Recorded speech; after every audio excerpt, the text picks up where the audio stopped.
Muito bem, estamos de volta aqui para a segunda parte da nossa aula de consumidor.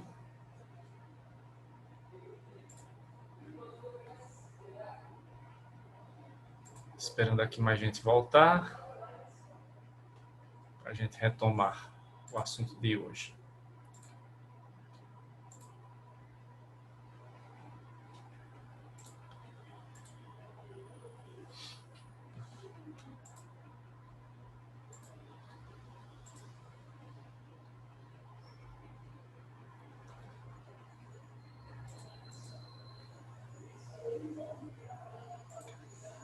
Estamos de volta aqui, estava falando do trust, né? Então, o trust é essa união de várias empresas ou de uma, né, pelo menos duas grandes empresas que vão, né, criando aí. A intenção, na verdade, é de se restringir cada vez o mercado, né? Já que essas empresas têm como objetivo crescer cada vez mais, acumular cada vez mais capital, e isso acaba muitas vezes restringindo a concorrência e restringindo a própria liberdade de escolha dos consumidores, né? De nós consumidores, que vamos ter menos opções na hora de escolhermos o que queremos comprar, o que queremos adquirir.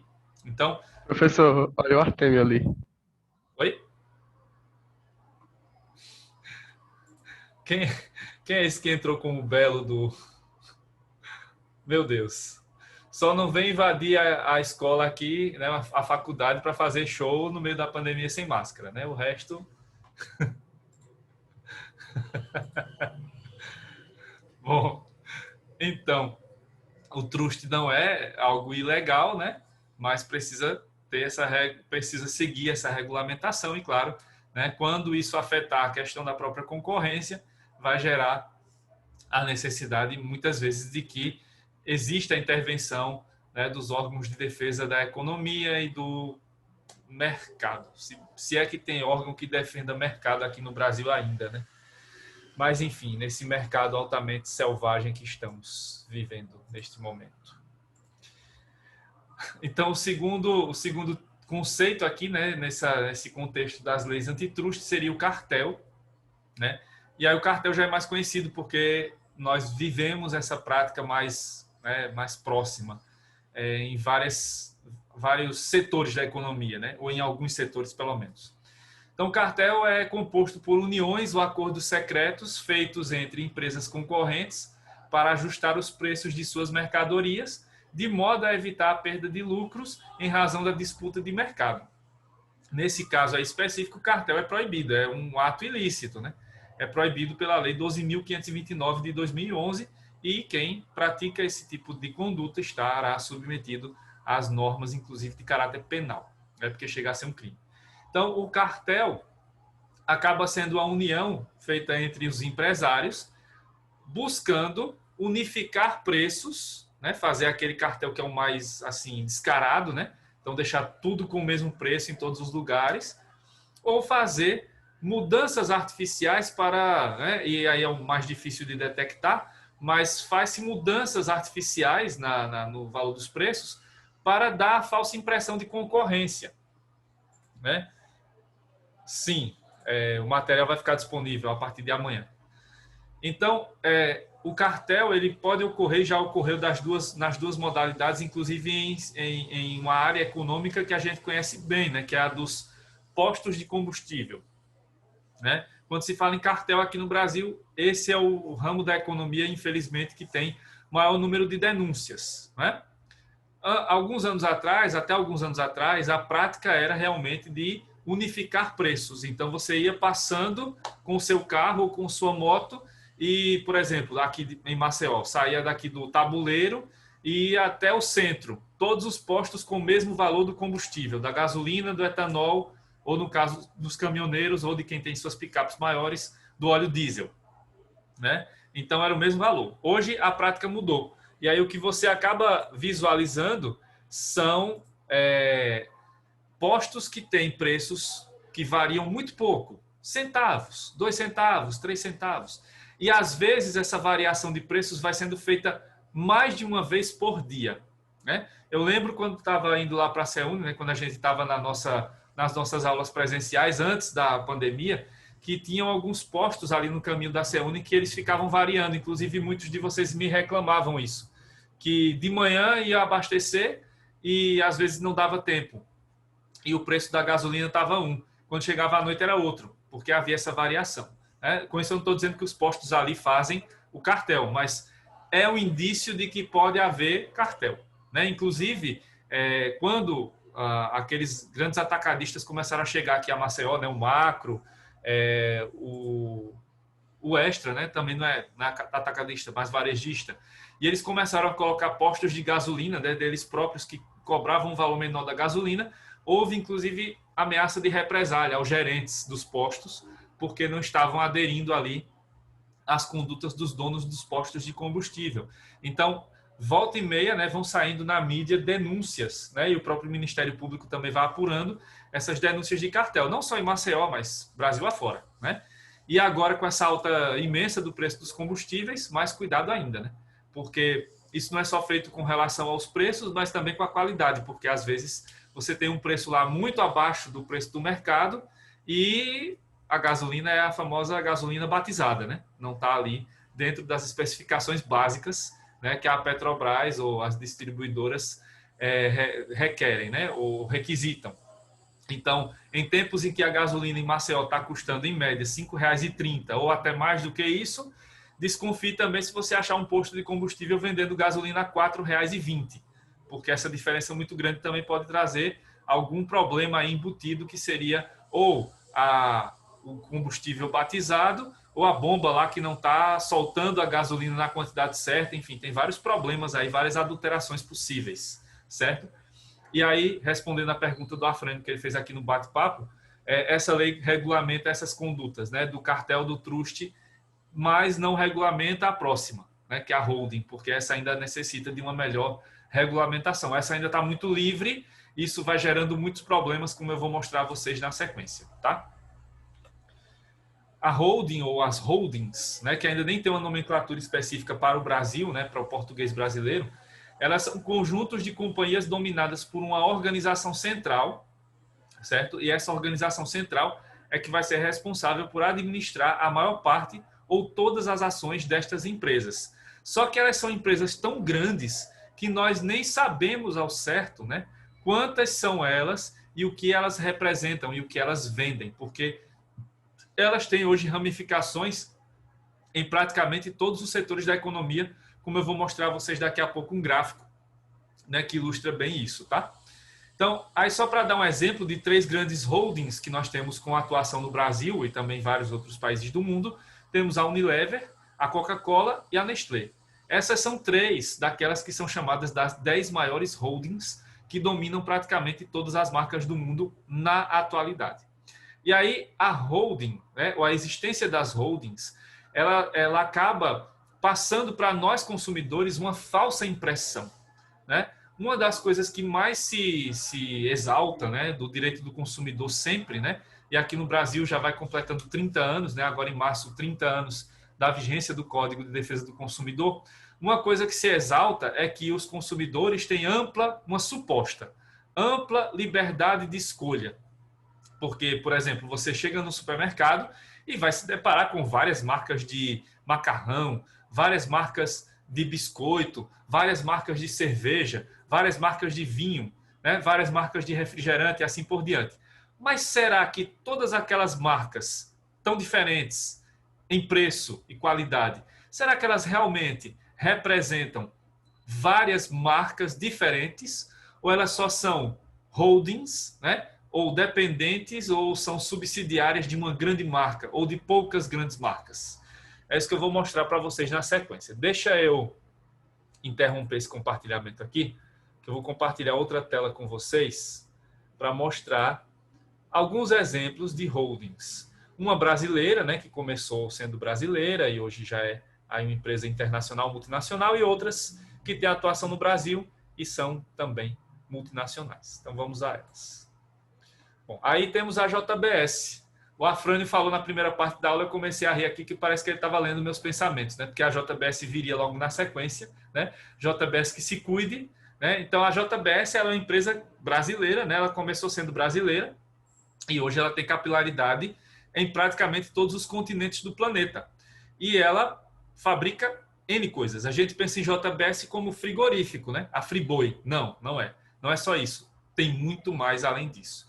Então, por exemplo, no Canadá, nos Estados Unidos, no México, né, na América do Norte, lá eles produzem não só carne bovina, né, ou alimentos de origem bovina, mas também alimentos que vêm ali de origem, né, de aves e suínos, certo? Então, essas são as subsidiárias, né, que são as representações da...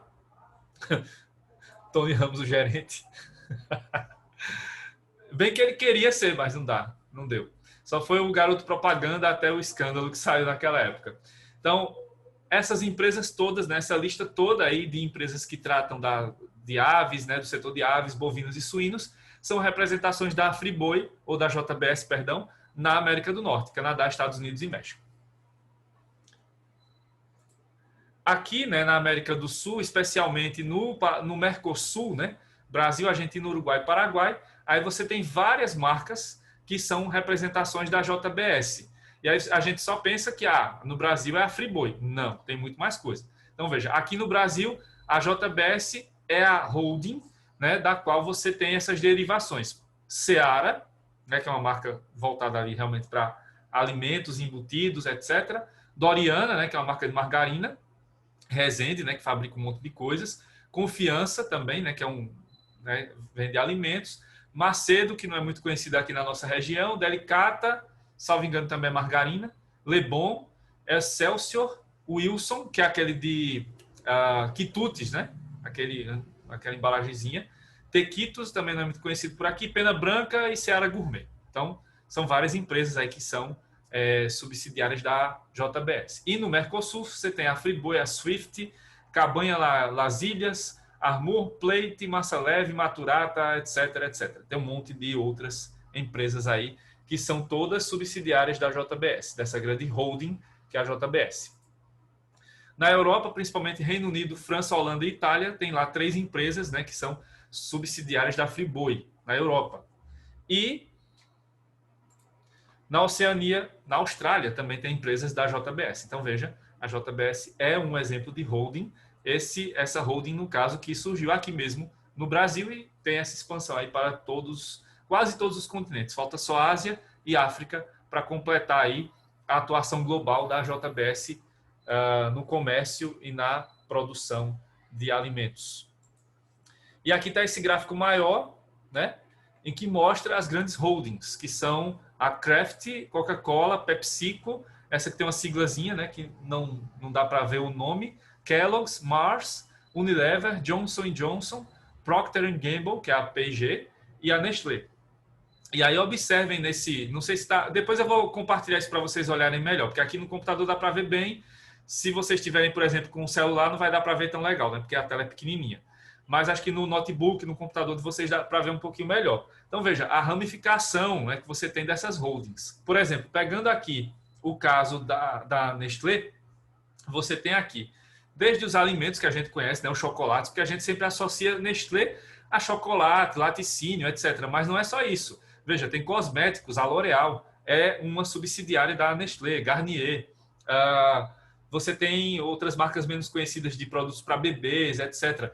E roupas, né? Aquelas grifes, Ralph Lauren, Diesel, a Yves Saint Laurent, essas todas, marcas de ração para animais, né? Friskies, Alpo, Purina, são todas subsidiárias da Nestlé, certo? Você vem aqui para a Procter Gamble, né? A P&G, você vai ter ali também, porque a gente sempre associa a Procter Gamble com produtos de higiene, né? A P&G. Mas não é só isso, né? Você tem ali desde produtos de higiene básicos, como sabões, shampoo, etc. Mas tem também a marca de roupa, né? A Lacoste, a Hugo Boss, são subsidiárias da Procter Gamble. A batata Pringles, aquela super cara, né? Que vem naqueles potinhos cilíndricos, também é da Procter Gamble. Aí você tem Gillette, as pilhas, né? Duracell, etc. são da Procter Gamble. Então, veja, essas empresas têm, né, várias ramificações em vários setores da economia, né? Você pensa na Coca-Cola também, né? Até o gráfico da Coca-Cola está incompleto, aí está faltando coisa. Porque você pensa em Coca-Cola pensando no refrigerante, nas bebidas em geral. Hoje eles trabalham também com a água mesmo, né? A água mineral, os energéticos, Mas também vocês sabem que tem a marca de roupa, né? De roupas, calçados, acessórios, né? Então, a Grife também. Então, tem tudo isso. E essas holdings, né? Elas respondem aí por várias marcas, e era isso que eu queria chegar, aí onde eu queria chegar, né? Mostrando a vocês que essa impressão é uma falsa impressão de que nós temos ali uma ampla liberdade de escolha na hora de comprarmos os produtos que estão lá disponíveis, por exemplo, nas gôndolas dos supermercados. Porque, na verdade, nessa infinidade de marcas, a gente reduz essa infinidade de marcas a essas poucas empresas aí, que são 2, 4, 6, 8, no máximo 10 empresas, que hoje dominam mais do que 90% do mercado, né? E, inclusive, vão engolindo, né, as marcas menores. Quem não lembra do caso, por exemplo, da Coca-Cola, né? Lá no Maranhão, que engoliu o famoso Guaraná Jesus, né? Ou por aqui perto, né, que também engoliu aquelas marcas Simba, né? Outras marcas mais regionais. E aí eles começaram a incorporar esses produtos como se fossem marcas independentes, mas na verdade são marcas dela própria, da própria Coca-Cola, só que com alcance mais regional, né? Só a Dolly, que por enquanto, né, o Afrânio está lembrando aqui, aí tem outras, né, que vocês estão falando aí, Trelelê, Cafuné, Gloob Gloob, e assim vai. Nem sei se existe esse monte, mas tudo bem. O Lucas falando das carnes, associando o Tony Ramos à JBS, mas ele não é o gerente, então calma aí. Enfim, então, depois eu vou mandar para vocês esses gráficos também, essas figurinhas. Até está desatualizado isso, né? Tem até mais empresas que foram sendo incorporadas aí de uns anos para cá. Esse gráfico é de uns anos anteriores. O Artemio fazendo sua bela homenagem ao grande galã Tony Ramos, né? Ótima foto, inclusive. Penso até que o próprio Artemio esteja parecido com ele. Mas, enfim. Voltando aqui para compartilhar os slides. Brincadeiras à parte. Camila rindo bastante, é bom, rir é bom, faz bem à saúde para todos nós. Vou dar essa, né, desopilada aí nesse momento. Bom, gente, deu para entender os conceitos de trust, holding, cartel? Ficou alguma dúvida? Tranquilo, professor.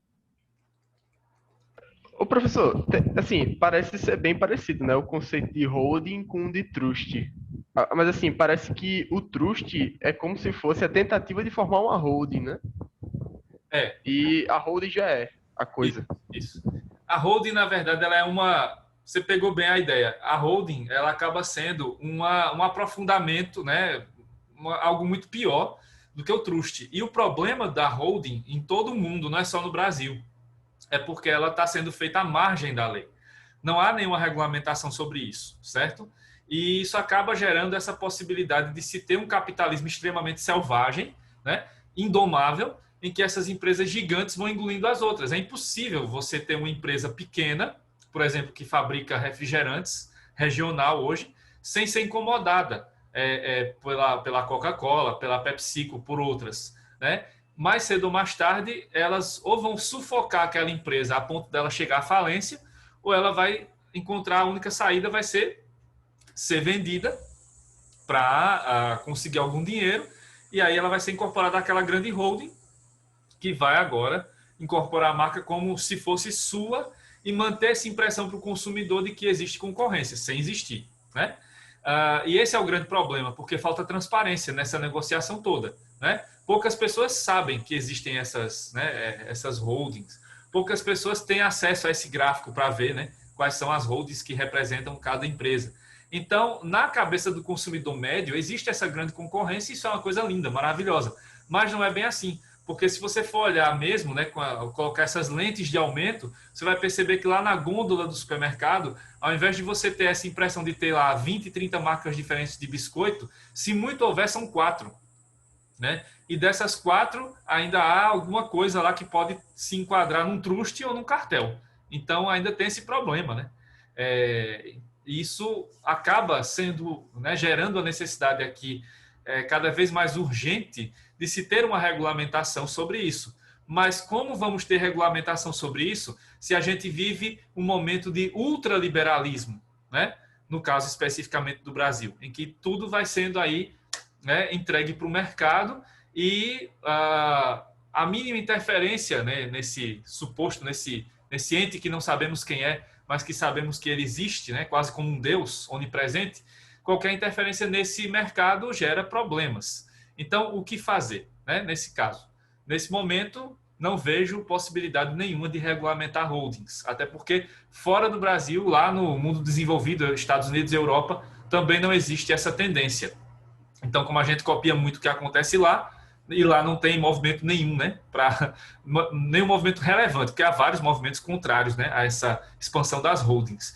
Mas não há nenhum movimento relevante a nível de congressos, né, de parlamentos, para se fazer essa regulamentação. Então, hoje, realmente, isso vai correndo solto e vai sendo prejudicial, tanto para o comércio, né, para essa questão da concorrência dentro do comércio, quanto para os consumidores, como nós, consumidores, que não estamos tendo acesso, né, a essas informações de maneira transparente. Deixa eu ver o que mais.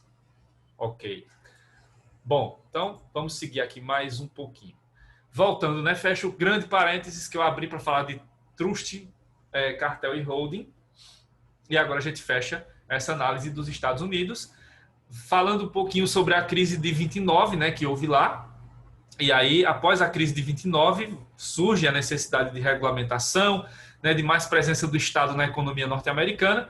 E aí, aquelas garantias que começaram a ser, né, dadas ali no início do século, né, com a lei sobre medicamentos, alimentos e carne, vai havendo essa expansão para as outras áreas de consumo, né, e da economia.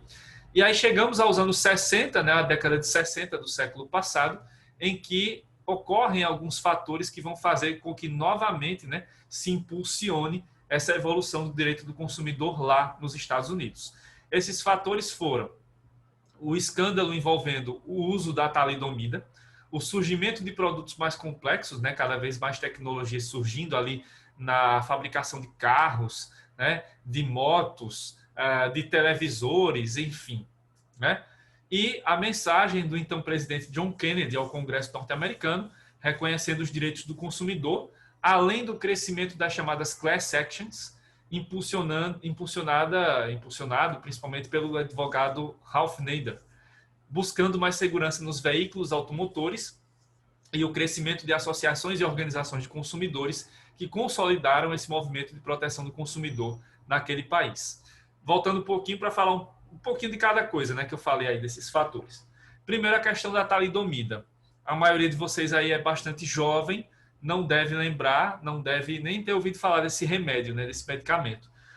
Até porque o escândalo envolvendo a talidomida aqui no Brasil também não é tão recente, né? Ele surgiu ali mais nas décadas de 80 e 90. Mas nos anos 60, lá nos Estados Unidos, se descobre, né, esse escândalo envolvendo a talidomida.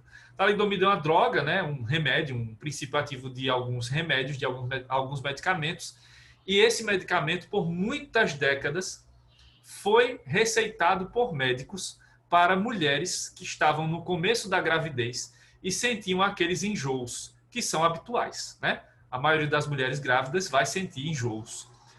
E aí, naquela época, para que as mulheres tivessem um maior conforto, suposto maior conforto, né, e não sentissem tantos enjoos, os médicos acabavam receitando esse medicamento que era a talidomida.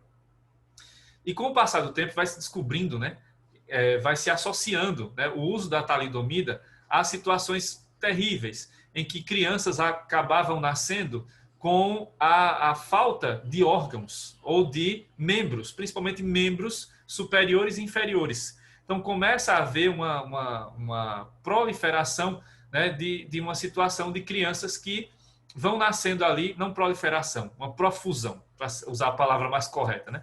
Acaba havendo uma profusão de crianças que vão nascendo sem braços, sem pernas ou sem os braços e sem as pernas. E aí, nos anos 60, vai se descobrindo que havia uma associação entre a talidomida e essas consequências no desenvolvimento dos fetos, que depois viriam a ser as crianças nascidas. Bom, quando se descobre isso, a princípio, se não houvesse algo a mais, né, era só suspender, né, interromper o uso da talidomida para as próximas grávidas e, claro, indenizar aquelas que acabaram sofrendo com isso. Mas o pior ainda estava por vir, é que investigações vão mostrando que a indústria de medicamentos sabia dessas consequências terríveis do uso da talidomida por mulheres grávidas e eles encobriram os dados, inclusive pagaram para que outros cientistas e médicos dessem diagnósticos, né, ou dessem pareceres favoráveis, né, falsamente favoráveis, visando o quê? O lucro, logicamente. Eles não queriam perder dinheiro e queriam continuar vendendo muita talidomida. E aí, com esse escândalo sendo descoberto, vai surgir a responsabilização da indústria farmacêutica e, logicamente, vão chover ações na justiça norte-americana pedindo indenizações por esses danos sofridos aí, tanto às mães quanto às crianças. Certo? Então, isso acaba gerando, né, a necessidade de se impulsionar novos direitos e novas necessidades ali de proteção aos consumidores. Os produtos mais complexos, que eu falo em seguida aí depois sobre o advogado Ralph Nader, e a mensagem do John Kennedy, que eu vou passar um slide aqui, depois eu volto. O discurso do John Kennedy, na verdade, foi aquele discurso que todo ano, né, o presidente faz ao Congresso. Aqui também o presidente deve fazer esse discurso anual ao Congresso, né, aquela mensagem anual. E aí nessa mensagem, né, isso foi algo bastante representativo, porque até então nenhum presidente americano tinha tomado essa iniciativa de, num discurso oficial, né, uma mensagem encaminhada ao Congresso, solicitar a proteção explícita, né, expressa dos direitos dos consumidores. E o John Kennedy, inclusive, enumerou quais seriam os principais direitos fundamentais do consumidor, que aí estão elencados: segurança, informação, direito de escolha e o direito de ser ouvido. Na visão do presidente americano John Kennedy, à época, esses seriam os principais direitos do consumidor e, claro, a partir daí, esses direitos foram se desdobrando em outros, que são os variados direitos que os consumidores têm hoje lá nos Estados Unidos e nós também temos aqui no Brasil. Então, o discurso do John Kennedy foi representativo por conta disso, né? Porque foi a figura da autoridade ali do presidente da República, né, do país mais rico do mundo, fazendo o discurso enaltecendo e elencando os direitos do consumidor, né? A partir dali, então, esses direitos passam a ser ainda mais respeitados no caso específico do direito norte-americano, e em outros países essa questão também vai gerando discussões até que, anos depois, vão surgindo as legislações protetivas em vários países.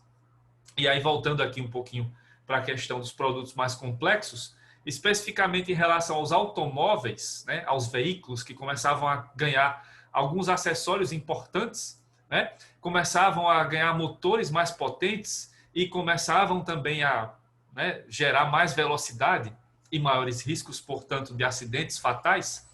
Então surge essa figura desse advogado, que é, até hoje, né, o mais relevante advogado né, em relação ao direito do consumidor dos Estados Unidos, que é o Ralph Nader.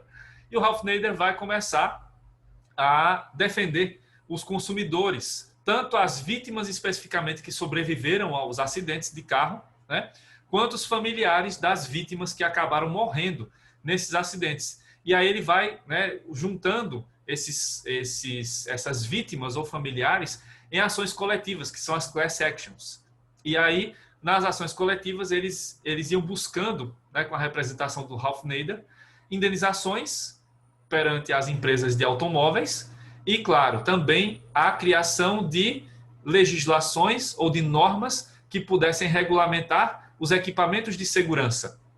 É aí que vão começar a surgir, por exemplo, normas ou determinações que vão requerer a obrigatoriedade do uso de cinto de segurança, né? A colocação de freios mais potentes, como os freios ABS, né?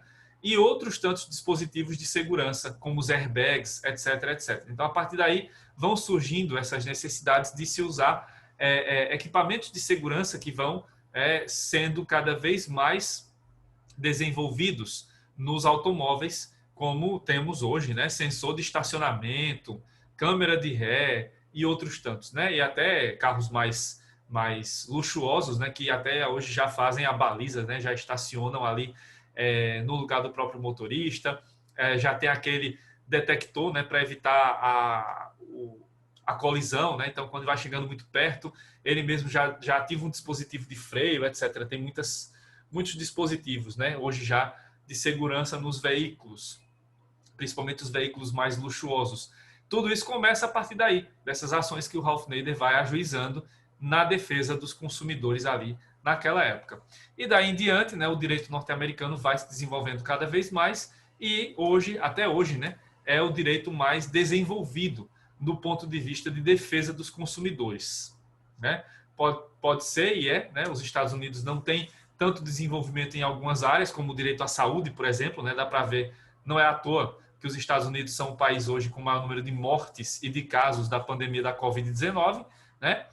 Mas, no caso específico do direito do consumidor, eles têm uma boa estrutura, tanto do ponto de vista legislativo, quanto do ponto de vista jurisprudencial, porque há várias decisões de Suprema Corte, Cortes Supremas dos Estados também, que dão ali diretivas, né, dão os caminhos para serem seguidos na proteção dos consumidores. Certo? Passando agora para a Europa, né, para o continente europeu, lá o desenvolvimento das normas de defesa do consumidor foi um pouco mais tardio, né? Somente no século XIX é que vão surgir dispositivos específicos de proteção ao consumidor, inicialmente relacionados ao direito penal, certo? Então, inicialmente lá, na Europa, as normas que supostamente defenderiam o consumidor seriam normas mais extremas, que trariam crimes, né, contra a economia popular. Então, isso aconteceu no caso específico dos Códigos Penais de Portugal de 1852 e 1866. Essa prática se repetiu também em outros países como Espanha, França, Itália, etc. Já no século XX, leis francesas promulgadas desde 1905 penalizavam fraudes e falsificações em relação a alimentos fabricados para consumo. O foco principal aqui era principalmente a adulteração de alimentos e aquela venda nas feiras ou mercados com o peso irregular. Não é aquela velha história, vender 1 quilo, né, pesando 800 gramas. Vender um queijo, né, dizendo que era de uma maturação específica, sendo um queijo comum. Era mais ou menos essa a preocupação principal dos europeus em geral no início, né, com essas questões de consumo.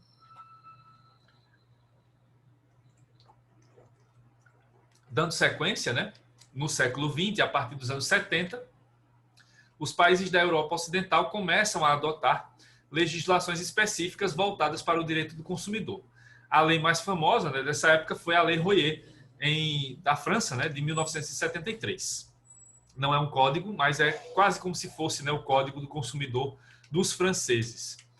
E o mais relevante aqui, né, foi que em Portugal e na Espanha, nos anos de 1976 e 78, surgiram as primeiras constituições que continham a proteção expressa ao consumidor. Então, essa não era uma prática até então, e Portugal e Espanha foram os pioneiros, né, ali no final dos anos 70, colocando nos textos das suas constituições, que são as constituições atuais de cada país, a proteção do consumidor como garantia fundamental. Essa vai ser a principal inspiração aqui para a Constituição brasileira, né, já que a nossa trata o consumidor também, né, tem um tratamento específico para o consumidor e coloca o direito do consumidor como direito fundamental. Então, essa proteção constitucional do consumidor, feita por Portugal e Espanha, né, de maneira pioneira, vai ser fundamental aqui para entendermos como funciona a proteção do consumidor no caso brasileiro. Certo, gente? Até agora tudo bem? Está dando para entender? Ok. No Brasil. Bom, no Brasil, antes do direito do Código do Consumidor, existiram algumas leis que tentaram regulamentar, mesmo que de maneira indireta, né, essa relação que hoje nós chamamos de relação de consumo. As 4 leis que vieram, né, as mais relevantes ali antes da Constituição de 88 e do Código do Consumidor, foram essas que eu vou relatar agora. Primeiro, né, a famosa Lei de Usura, que foi o Decreto-Lei 22.626 de 1933, ali do começo, né, da era Vargas. O que era a cloroquina de antigamente era a talidomida? Não era nem isso, viu? Era ainda mais perversa do que a cloroquina. Se bem que essa determinação hoje é altamente perversa porque está levando à morte de milhares de pessoas, né? Mas ali era ainda mais perversa porque havia um encobrimento. Hoje a gente sabe que a cloroquina é ineficaz para a Covid, né? E aí o gado continua tomando.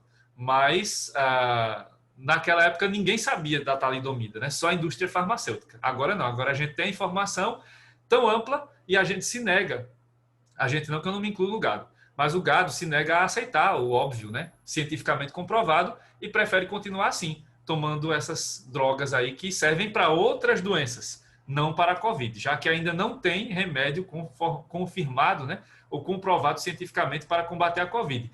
A melhor solução é a vacina, e o governo está dando as costas para a vacina, né? Dá para entender? Dá, porque é um governo anti-ciência, um governo terraplanista. E esperar o que disso? Só dá para esperar disso a pior. Voltando para cá.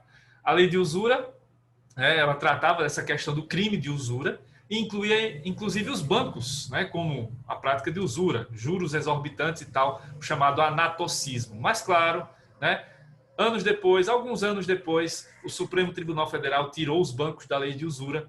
Não é à toa que hoje os bancos podem cobrar da gente juros do cartão de crédito de 300% ao ano, juros do cheque especial de 200% ao ano. Isso não é agiotagem. A agiotagem é emprestar dinheiro fora do banco. Aí isso é crime até hoje, né? Mas o banco emprestar dinheiro desse jeito, ou financiar, né, cartão de crédito, ou juros do cheque especial desse jeito, não tem problema nenhum para a legislação brasileira. Por outro lado, o juro da poupança é de o quê? 0,5% ao mês, se muito for, né? Segue hoje aquela regrinha lá da taxa Selic, e a taxa Selic que está bem baixa, né? Logicamente o juro da poupança é muito pequeno, não cobre nem a correção da inflação que tem crescido muito nesses últimos meses. Na sequência aqui, o Decreto-Lei 869 de 38, né, que trouxe os crimes contra a economia popular. Aqui também no Brasil, no início, a preocupação era penalizar condutas, né, que prejudicassem os consumidores, mas não usávamos ainda a nomenclatura consumidor. Em 62, já no governo João Goulart, né, no governo Jango, houve a Lei Delegada número 4, que trouxe a intervenção estatal no domínio econômico para a distribuição de produtos de primeira necessidade à população. Então, em casos de catástrofes, né, de calamidade pública, enchente, seca, etc., seria possível que o governo interferisse na economia para ou dar alimentos a quem precisasse ou vender a preços abaixo do valor de mercado. Então, foi garantida essa intervenção no domínio econômico para distribuir esses produtos básicos, né? Feijão, arroz, açúcar, carne, etc., para as populações mais pobres ou atingidas por situações de calamidade pública. E a Lei 4.137 de 62, que é a chamada Lei de Repressão ao Poder Econômico, e criou o CAD, que eu falei para vocês mais cedo aqui, né? O Conselho Administrativo de Defesa Econômica. O CAD até hoje existe e ele é responsável justamente por tentar fazer esse controle, né, sobre eventuais abusos do poder econômico, no caso dos cartéis, ou dos trustes, ou das holdings, mas como eu disse que não tem legislação, o CAD pouco pode fazer nesses casos específicos. E aí temos, né, as leis, não vai dar tempo de falar tudo isso, eu continuo na próxima semana, mas só para deixar para vocês aí os pontos, né, para refletir, para, né, pensar. Constituição Federal e o Código do Consumidor, que são as nossas leis principais, por isso estão aí selecionadas em verde. A Constituição determinou a criação do Código do Consumidor para unificar essa legislação em relação ao tema, e o CDC, o nosso Código de Defesa do Consumidor, que é a Lei 8.078 de 90, que entrou em vigor em março de 91, portanto, agora em março de 2021, completaremos 30 anos de vigência do nosso Código de Defesa do Consumidor, a nossa lei principal daqui. Bom, gente, por hoje é só. Falta menos de um minuto aqui para terminar a nossa segunda parte. Então, vou deixar vocês descansarem. Vamos descansar todos. Se cuidem, continuem se cuidando e a gente se vê na próxima terça-feira. Tchau, tchau. Boa noite.